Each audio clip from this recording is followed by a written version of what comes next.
ଜୟାଦିତ୍ୟ କ୍ଲାସେସକୁ ସ୍ୱାଗତ। ରୁକାର ଯୋଗ କରି ପଢ଼ିବା। ରୁକାର କ ଯୁକ୍ତ ରୁ ସମାନ କ୍ରୁ, ଖ ଯୁକ୍ତ ରୁ ସମାନ ଖ୍ରୁ, ଗ ଯୁକ୍ତ ରୁ ସମାନ ଗ୍ରୁ, ଘ ଯୁକ୍ତ ରୁ ସମାନ ଘ୍ରୁ, ଚ ଯୁକ୍ତ ରୁ ସମାନ ଚ୍ରୁ, ତ ଯୁକ୍ତ ରୁ ସମାନ ତୃ। ଠିକ୍ ସେହିଭଳି କ୍ରୁ, ଖ୍ରୁ, ଗ୍ରୁ, ଘ୍ରୁ, ଚ୍ରୁ, ଛ୍ରୁ, ଜୃ, ଝୃ, ଟୃ, ଠୃ, ଡୃ, ଢୃ, ତୃ,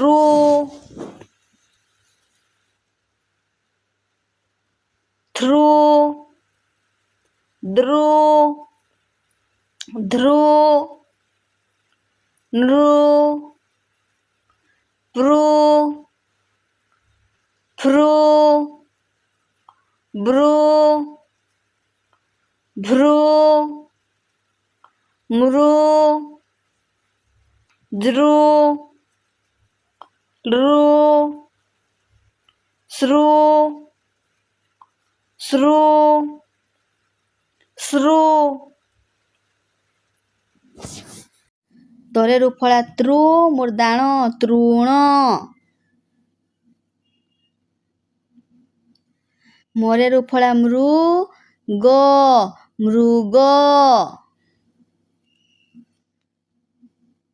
ବରେ ରୁ ଫଳା ବୃ, ମୂର୍ଧନି ସ ବୃଷ। ଗରେ ରୁ ଫଳା ଗୃ, ହ ଗୃହ। ଘରେ ରୁ ଫଳା ଘୃ, ତ ଘୃତ। ବରେ ରୁ ଫଳା ବୃ, ଥରେ ଆକାର ଥା ବୃଥା। ତରେ ରୁ ଫଳା ତୃ, ମୂର୍ଧନି ସ ରେ ଆକାର ସା ତୃଷା।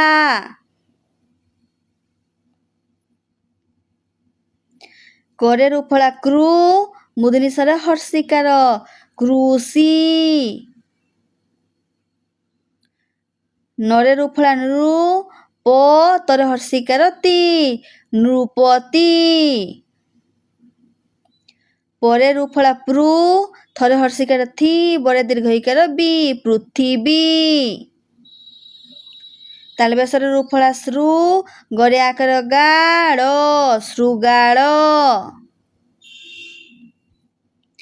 करे ରୁ ଫଳା କୃ, ମୂର୍ଧନି ସ କ କୃଷକ।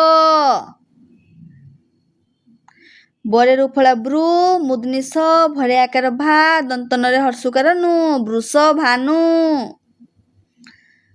करे ରୁ ଫଳା କୃ, ମୂର୍ଧନି ସ ରେ ହର୍ଷିକାର ସି କରେ ଆକାର କା ରରେ ଦୀର୍ଘଇକାର ରି କୃଷିକାରୀ। ବର୍ଗେ ଜ ତରେ ହର୍ଷୁକାର ତୁ, ଗରେ ରୁ ଫଳା ଗୃ, ହ ଜତୁ ଗୃହ। ଅ ଧରେ ହର୍ଷିକାର ଧି, करे ରୁ ଫଳା କୃ, ତ ଅଧିକୃତ। ଦିନ ରାତି କୃଷି କରି କୃଷକ, ପାଳୁଅଛି ଏହି ଜଗତ ଯାକ। ଶୃଗାଳ ବିଚାର ବୃଥା ନକର, ଗୃହ ବିବାଦକୁ ବଳ କାହାର। ମୃଗ ତୃଣ ଖାଇ ବୁଲଇ ବନ, ବାଘ ବିନା ସଇ ତାର ଜୀବନ।